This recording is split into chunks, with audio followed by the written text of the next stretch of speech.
জঙ্গিপুর পৌরসভা পরিচালিত নেতাজি সুভাষ দেব পার্কে একটি ওয়াটার এটিএম এর উদ্বোধন হয়ে গেল। উদ্বোধন করলেন জঙ্গিপুর পৌরসভার পৌরপিতা, উপপৌরপিতা ও বিরোধী দলনেতা সহ সমস্ত কাউন্সিলর।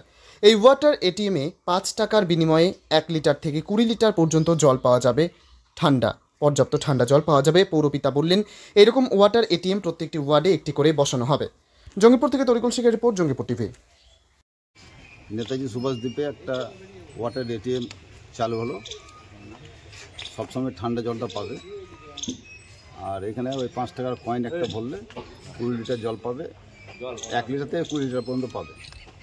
তো মানুষের স্বার্থে এখানে অনেকই বাইরে থেকে লোক আসে, তো জলের একটু ক্রাইসিস থাকে, ফিল্টার জলটা পাবে।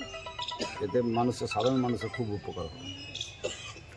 এখানে আছে আমাদের বিরোধী দল নেতা সুবীরদা, সব কাউন্সিলর, ভাইস চেয়ারম্যান, আমরা সবাই আছি। আজকে থেকে উদ্বোধন হলো, আজকে থেকেই আপনারা জল পাবেন, ঠান্ডা জল। এখানে জল তো অনেক পাওয়া যায় না, তার জন্য এটা করা হবে, মানে জনসাধারণের সুবিধা। কত লিটার এটা কত লিটার সব পাবে, মানুষ সবাই পাবে। 5 টাকায় 20 লিটার, না 5 লিটার, 1 লিটার থেকে 20 লিটার, 1 লিটার থেকে 20 লিটার থেকে 20 লিটার অবধি পাবে 5 টাকায়।